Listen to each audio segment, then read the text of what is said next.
챕터 4. 함부로 대하기 어려운 사람이 되어라.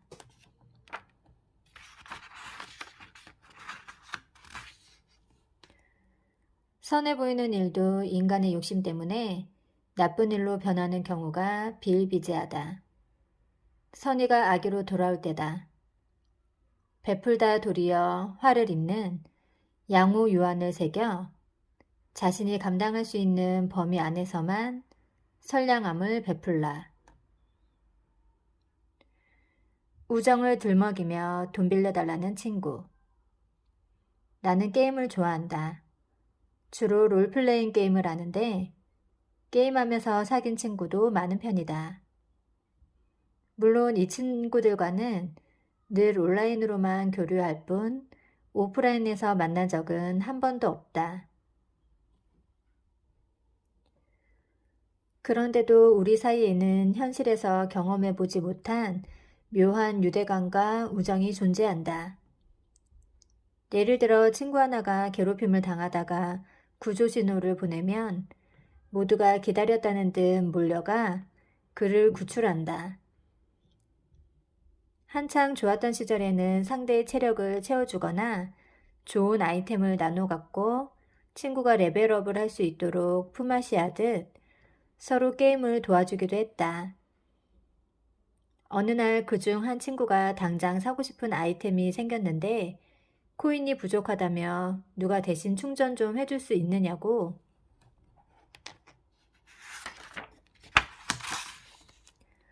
물어왔다. 평소 희귀한 아이템도 선뜻 빌려주고 돈도 빌렸다가도 곧바로 갚는 친구였기 때문에 다들 흔쾌히 그러겠다고 했다.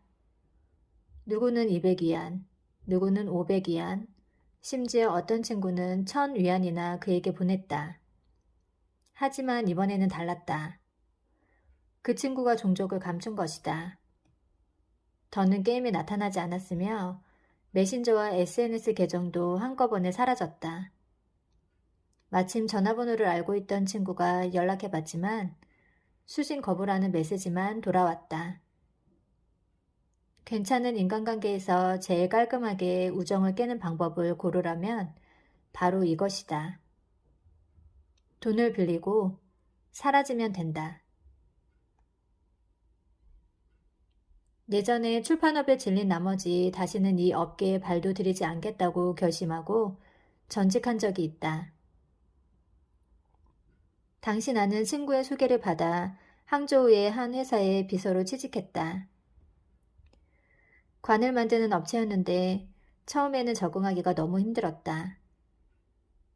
베이징에서 온갖 편의를 누리다가 구석진 시골 공장, 그것도 관 짜는 공장에서 일하려니 어디 쉬웠겠는가.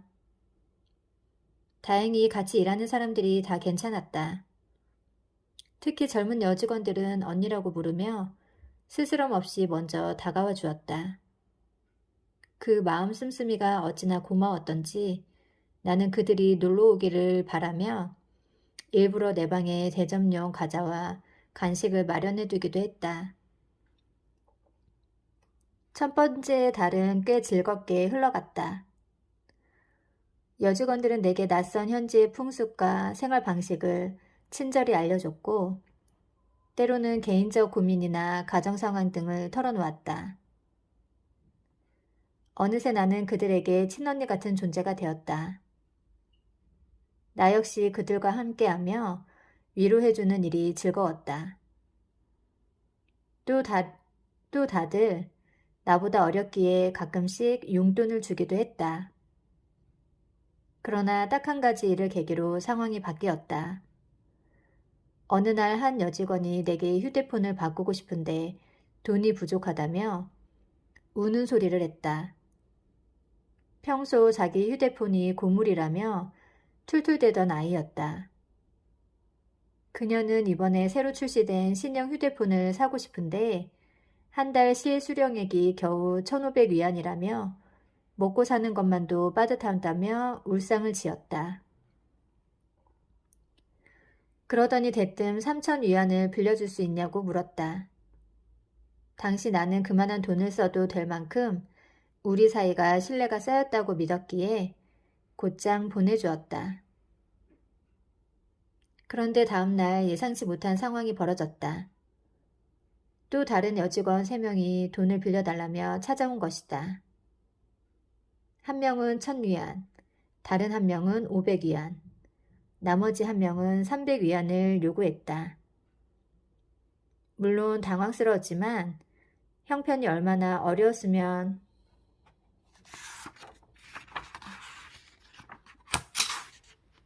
그럴까 싶어서 입을 꾹 다물고 모두 빌려줬다. 하지만 한 달이 넘도록 아무도 갚지 않았다. 심지어 그중 한 명은 배실배실 웃으며 돈을 더 빌려줄 수 있는지 떠보기까지 했다.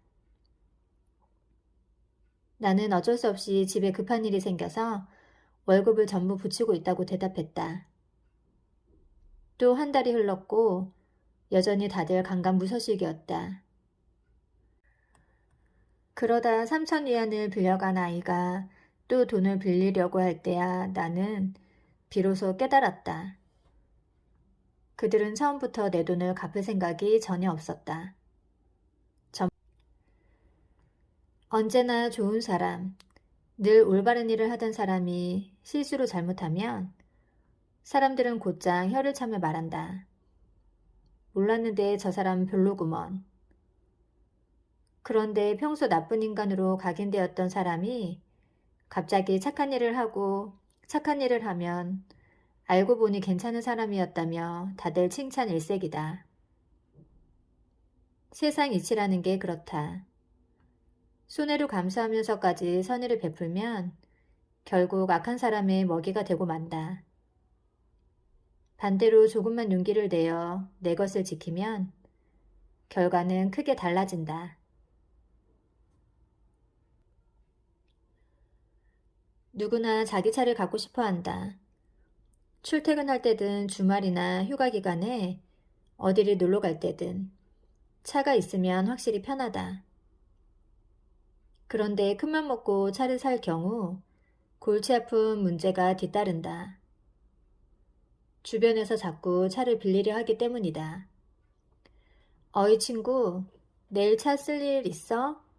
없으면 좀 빌릴 수 있을까? 네 차를 이틀만 빌려줄 수 있니? 내가 어딜 급하게 가야 해서 말이야. 차를 빌리려는 이유도 다양하다. 친척 집에 다녀오려고, 고객을 모셔야 해서, 공항에서 친구를 픽업하기 위해, 우리 마누라가 애를 낳아서 등등. 만약 친한 친구가 차를 빌려달라고 하면 당신은 어떻게 하겠는가? 빌려줄 텐가, 빌려주지 않을 텐가? 내 생각이지만 자신의 MR을 쉽게 빌려줄 차주는 많지 않으리라고 본다. 한 푼 두 푼 모아 어렵게 사서 평소에는 자신도 다를까봐 아껴 몰던 귀한 차가 아닌가. 만약 남에게 빌려줬다가 사고라도 난다면 작게는 보험 문제, 크게는 범죄에 연루될지도 모르는 일이다. 인명사고라도 나면 어쩔 텐가. 차를 빌려준 사람은 괜찮을까? 정 때문에 어쩔 수 없이 빌려준다고 해도 문제가 생기면 결국 내가 책임질 수밖에 없다.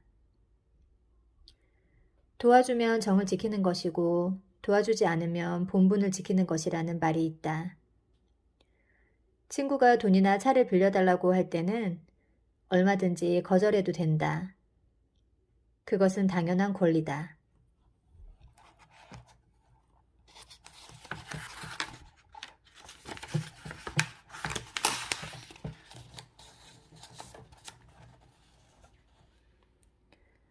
억지로 좋은 사람이 될 필요도 남을 만족시키기 위해 자신을 희생할 이유도 전혀 없다. 물론 거절해도 쉽게 포기하지 않는 사람이 있다. 심지어 일부 무례한 사람은 깡패마냥 도덕적 속박으로 당신을 묶으려 한다. 아이고 그 잘난 차 한 대 있다 이거지? 그깟 돈 몇 푼 가지고 그래. 평소에는 펑펑 써대더니만 나 빌려줄 돈은 없어? 에이 너랑 나랑 가족이나 다름없는데 이렇게 치사하게 굴 거야? 우리가 알고 지낸 게 몇 년인데 차 한 부 못 빌려줘?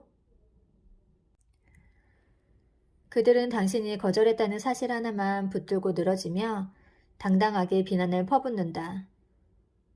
그런 말을 듣다 보면 아무래도 마음이 힘들어진다. 내 노력, 내 힘으로 산 차를 왜 빌려줘야만 하는가? 단지 상대의 기분을 거슬렀다는 이유로 이런 모진 말을 들을 필요가 있을까? 부탁하는 입장인 그들이 나를 비난하고 심지어 위협까지 할 수 있는 근거는 대체 무엇인가? 따지고 보면 모두가 도덕적 속박 때문이다. 남에게 무언가 당당하게 요구할 수 있는 심리를 지탱하는 근간 역시 도덕적 속박이다. 우리가 겨우 이 정도 사이였어? 너라면 나를 도와줘야 하는 거 아니야? 돈도 그렇게 많이 벌면서 나한테 이만큼도 못 빌려줘? 난 우리가 형제라고 생각했어. 안 도와줄 거면 앞으로 나 볼 생각하지 마. 몇 년 전 개봉한 청가이거 감독의 영화 수색을 보자. 주인공 란추는 자신이 암에 걸렸다는 사실을 알고 잔뜩 상심한 채 버스를 탄다. 자리에 앉은 란추 앞에 노인이 와서 섰지만 시리와 고통에 빠진 그녀는 자리를 양보하기를 거절한다. 그런데 누군가 이 장면을 몰래 찍은 영상이 인터넷에 유포되면서 란추는 순식간에 질타의 대상이 된다. 무자비한 마녀사냥과 암이라는 병마 사이에서 오도 가도 못하게 된 그녀는 결국 자살로 생을 마감한다. 이 영화 속 대중처럼 도덕적 속박을 들이밀며 남을 손가락질하는 사람들은 당신이 무슨 일을 겪고 있는지 혹은 겪었는지 전혀 알지 못한다. 그들 눈에는 오로지 숭고한 도덕이라는 명분으로 타인을 질책하고 통제하고픈 자신의 욕망밖에 보이지 않는다.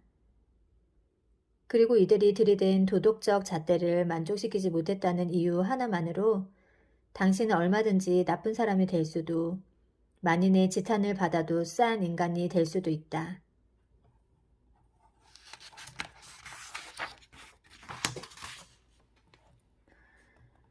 이런 사람들은 극도로 이기적이다.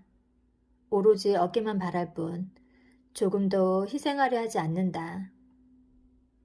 언제나 자신을 최우선으로 놓고 생각하며 모두가 자기중심으로 돌아가기를 바란다.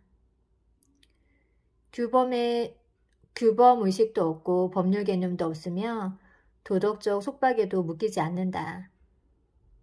마치 온 세상이 자신에게 빚지기라도 한 양 타인의 도움과 베품을 당연한 것으로 여기고 조금도 감사하지 않는다. 세상을 자신의 소유물로 여기고 남을 불평등하게 대할 뿐만 아니라 심한 경우 아예 사람으로 대하지도 않는다. 그들에게 타인이란 그저 자신이 상상하는 세계를 완성할 도구에 불과하다. 이들은 또한 매우 고집스러운 동시에 매우 나약하기 때문에 자신을 향한 의문과 거절을 견디지 못한다. 그렇기에 의문과 거절에 부딪혀서 내면의 기대가 무너지면 극단적 저항감, 심지어 공격 성향까지 보인다. 이런 사람을 상대하는 가장 현명한 방법은 그들이 요구하는 말을 들어주지 않는 것이다. 차라리 그들이 당신을 미워하며 멀어지게 두는 편이 낫다. 그게 무섭다고 무턱대고 끌려가다 보면 결국은 내가 지치고 상처받고 너덜너덜해진다.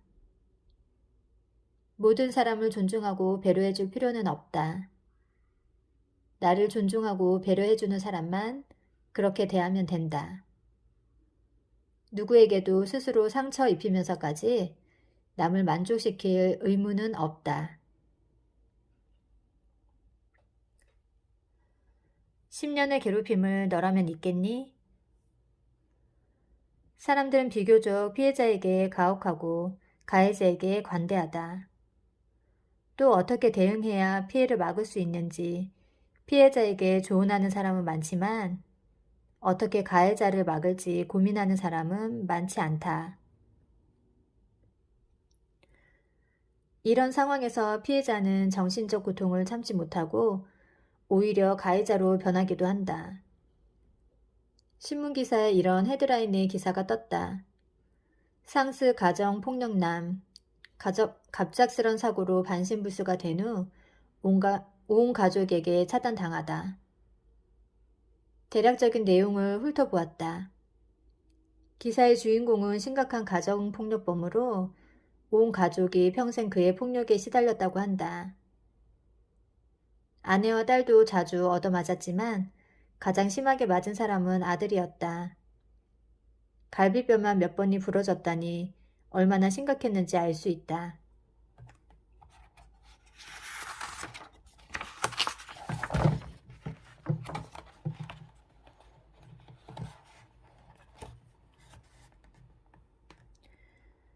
그런데 예기치 못한 사고로 반신불수가 되자 남자는 태도를 바꿔 가족에게 용서를 빌고 자신을 돌봐달라고 간청했다. 또한 그간 폭력을 휘두른 것은 나쁜 의도가 있어서 그런 게 아니라 단지 성질을 다스리지 못한 탓이라고 변명했다. 가족에게 손댄 것은 인정하지만 폭력이 심하지는 않았으며 앞으로는 손찌검하는 버릇을 반드시 고치겠다고 맹세도 했다. 남자는 진심으로 후회한다고 했지만 때는 늦었고 결국 가족 모두가 그와 인연을 끊었다. 사람마다 폭력의 심각성을 판단하는 기준이 다르다. 내 고향에도 이런 가정폭력범들이 있었다. 그중 하나는 아들을 때려 죽였고 다른 하나는 아들을 미치게 만들었다. 또 다른 가정폭력범의 아들은 그나마 도망쳐서 목숨을 건졌다. 흥미롭게도 가해자들은 약속이나 한 듯 모두 똑같이 말했다. 잘 기억나지는 않지만 실제로 손찌검한 적은 몇 번 되지 않으며 어쩌다 한 번 심하게 때렸을 수도 있다는 것이다. 이렇듯 약자에게 강하고 강자에게 약한 작자들은 자신이 약자로 전락하기 전까지는 절대 반성하지 않는다. 나는 어메이징 그레이스라는 영화를 매우 좋아한다. 노예 해방을 위해 평생을 바쳐 싸운 개인의 위대한 이야기가 언제 보아도 뜨거운 감동을 주기 때문이다. 부유한 집안 출신인 주인공은 영국의 국회의원이자 총리와 절친한 친구 사이다. 그의 신분과 지위만 보면 평생 아무 걱정 없이 부와 명예를 누리며 살 수 있었다. 하지만 그는 평생 흑인 노예 해방을 위해 싸운다. 물론 그 길은 결코 쉽지 않다. 그가 발의한 노예제 폐지 법안은 줄줄이 기각되고 그때마다 엄청난 비난과 반대가 그에게 쏟아진다. 결국 그는 중병을 얻고 고통을 잊기 위해 아편에 의지하는 지경까지 이른다. 그러던 어느 날 주인공은 묘안을 짜낸다. 선상 파티라고 속여서 귀족들을 노예선에 태우고 노예들이 학대받는 실상을 두 눈으로 보게 한 것이다. 자신과 똑같은 인간이 단지 노예라는 이유로 비참한 대우를 받는 모습을 보고 충격을 받은 귀족들은 결국 주인공을 지지하는 쪽으로 돌아선다. 이후에 프랑스 혁명의 영향이 영국까지 전해지고 관련 해상 법안까지 개정되면서 그가 발의한 법안이 마침내 통과된다. 귀족들이 노예를 사고팔 수 없게 된 것이다. 법안 통과와 동시에 병에 시달리던 그의 인생도 달라진다. 건강을 회복했을 뿐만 아니라 두 아이까지 얻는다. 이 영화를 볼 때마다 나는 늘 주인공의 숭고한 정신과 헌신의 전율을 느낀다.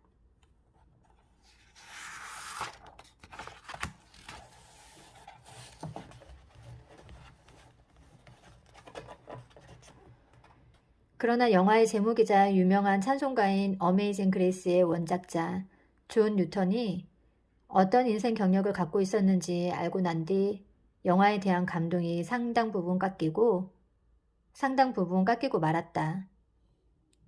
알고 보니 그는 원래 악덕한 노예 상인이었다.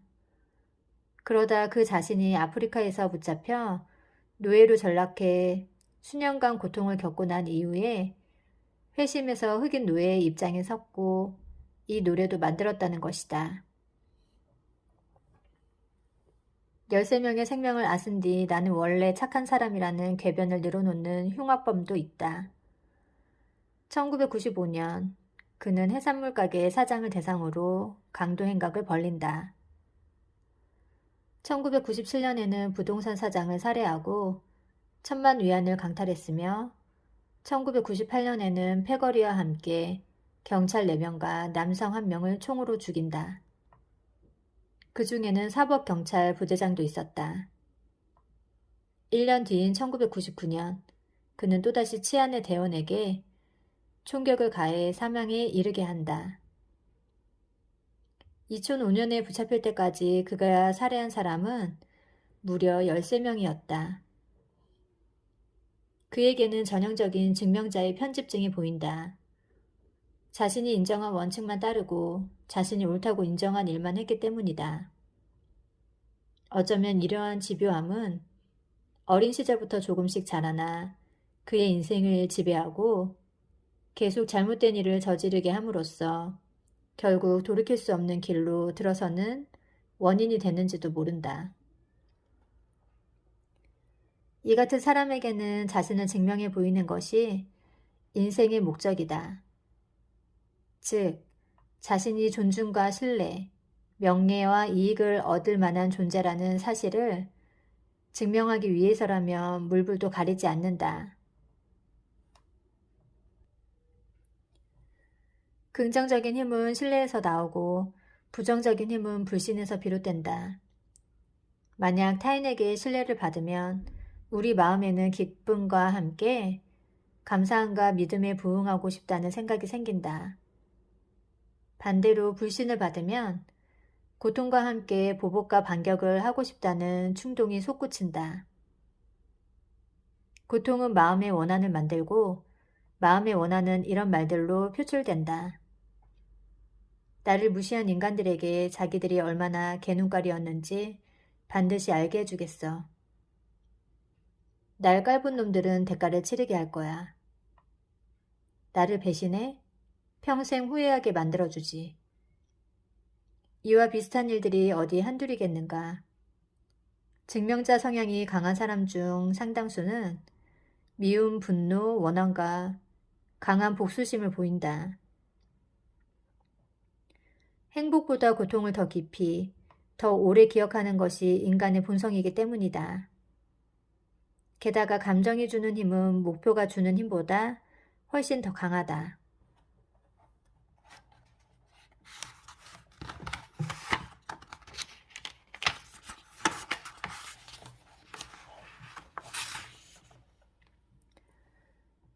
반사회적 인격자를 비롯해 심각한 심리적 문제를 겪는 사람의 배경을 살펴보면 원거적부터 문제투성인 경우가 절대적으로 많다. 해체된 가족, 가족 구성원 간의 불화나 학대 등이 정신적 왜곡의 원인이 되는 것이다.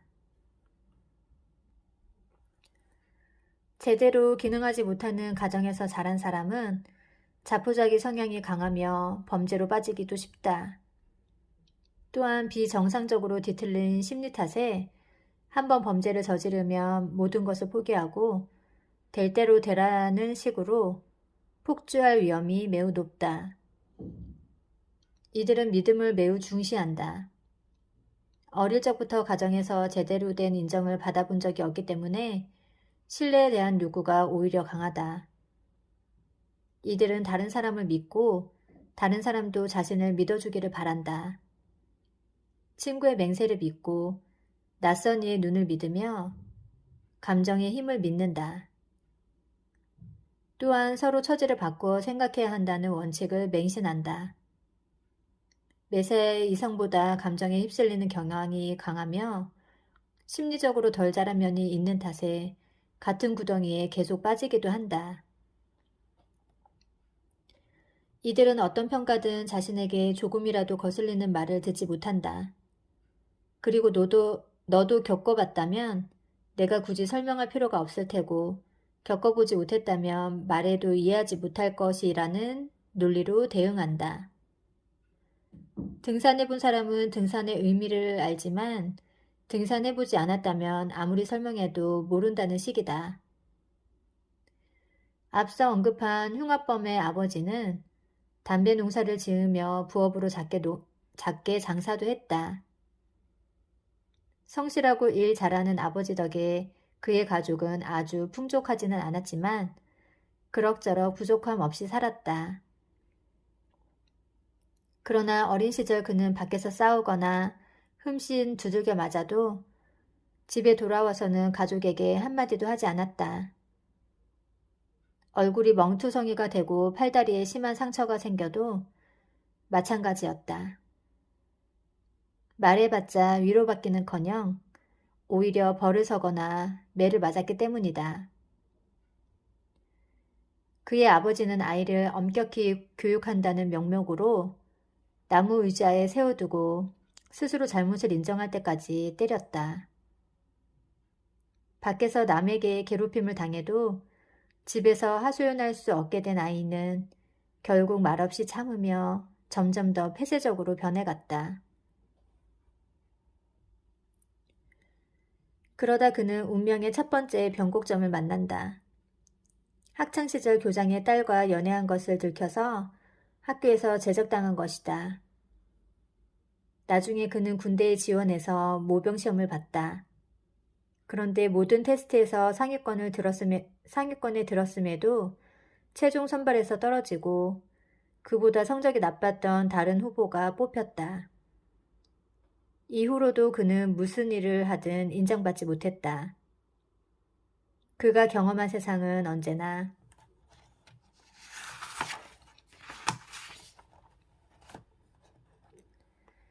거부와 배척, 냉대로 가득했다. 친구들에게 괴롭힘 당하고 아버지에게 이유 없이 얻어맞고 학교에서 잘리고 군대마저 가지 못하게 된 그는 자신이 철저히 버려졌다고 느꼈다. 그를 가르쳤던 선생의 말에 따르면 그는 말을 잘 듣지 않고 종종 사고를 치긴 했어도 결코 나쁜 아이는 아니었다고 한다. 동네 사람들의 평도 비슷했다. 다혈질이기는 해도 의리를 중시하는 사람이었다는 것이 중론이다. 한 이웃은 그가 학교에서 쫓겨난 뒤 막노동을 하거나 리어카를 끌며 고물을 주워 돈을 벌었다며 한숨을 쉬었다. 하루에 적을 때는 몇십 위안, 많을 때는 100위안 가까이 벌었고 형과 함께 폐품 수집과 정리를 하러 다니기도 했다는 것이다. 만약 계속 그렇게 열심히 일했다면 언젠가 어엿하게 자기 사업을 했으리라고 동네 사람들은 입을 모았다. 안타깝지만 현실의 만약은 존재하지 않는다. 그리고 자신을 증명하고자 한 그의 성급한 욕심과 짧은 안목은 결국 불행을 불러들였다. 1993년 20살이 되자 절도죄로 노동교화원에서 4년 이상 강제 노동하는 처분을 받는다. 출소한 지 겨우 며칠 만에 예전에 어울리던 패거리들을 찾아갔고 본격적인 범죄의 길로 접어든다. 그의 내면 세계는 언제나 외로웠으며 동료를 제외한 모든 사람에게 경계심을 품었다. 심지어 자신을 사랑해주는 여자친구조차 자기 세계에 들여놓지 못했다. 체포된 후 양심이 있기는 하냐고 추궁하는 경찰에게 그가 진지하게 대답했다. 물론 나도 양심이 있어요. 단지 남의 목숨과 내 목숨이 부딪혔을 때 내 목숨을 보호하기로 결정했을 뿐이죠. 정말 어쩔 수 없이 선택한 거라니까요. 나보다는 칼든 강도한테 죽어라 반항하는 사람이 더 어리석은 것 아닌가요? 법정에서 신문을 받을 때도 그는 시종일관 여유롭게 차분했다. 간결하고 침착하게 질문에 대답하는 모습에서는 일말의 후회도 반성의 기미도 보이지 않았다. 심지어 당당히 이렇게 말하기도 했다. 한 번 사는 인생, 자기 목숨이 제일 중요한 게 당연하지 않나요? 내가 살려면 죽여야 했다고요.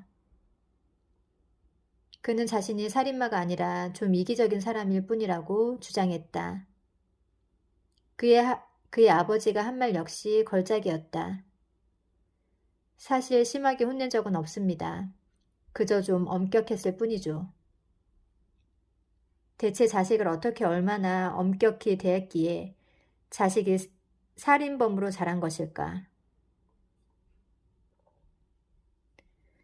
아들이 맞아 죽고 난 뒤에야 학교폭력의 희생자였음을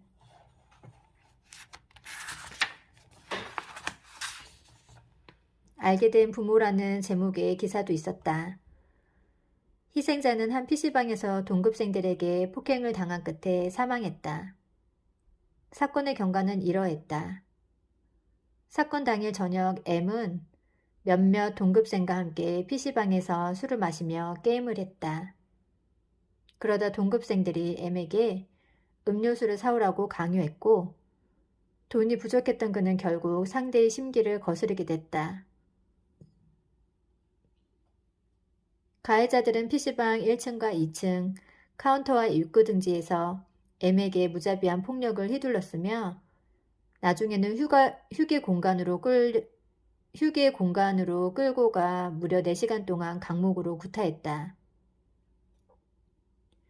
결국 M은 PC방 2층에서 사망했다. 사건 발생 다음 날 현지 경찰은 가해자 6명을 형사 구류에 처했다. 가해자들은 모두 중학교에 재학 중이거나 휴학 중인 학생이었다. 피해자의 어머니는 아들과 같은 학교의 학생들이 SNS에 올린 글을 기자에게 보여주었다. 가해자들이 오래전부터 아들을 폭행하고 괴롭혀왔다는 내용이었다.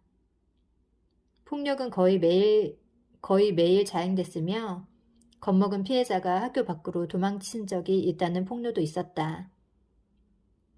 학교폭력 사건 관련 통계를 보면 전체 사건의 90%에서 상해가 발생했으며 사망이 발생한 사건 역시 16.7%에 육박했다.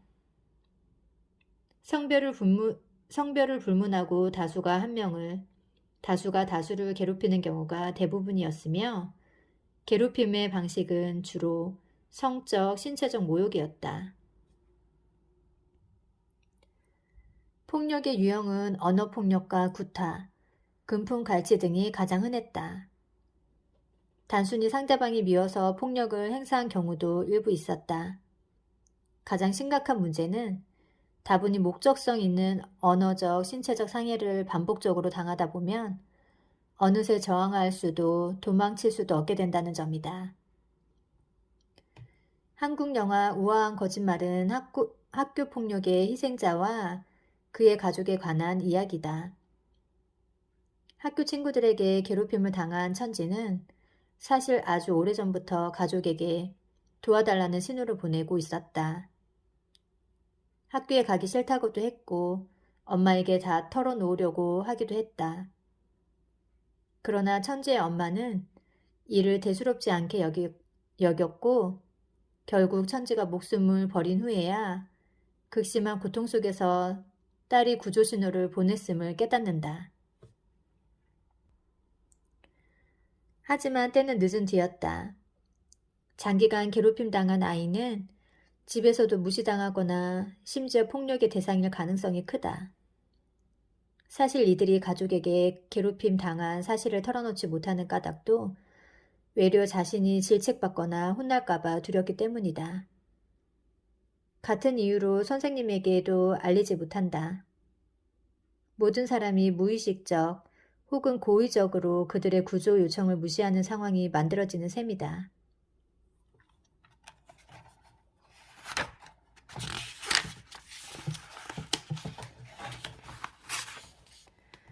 잊을만 하면 들려오는 수많은 학원폭력 사건의 배후에는 예외 없이 절망한 아이들이 있다.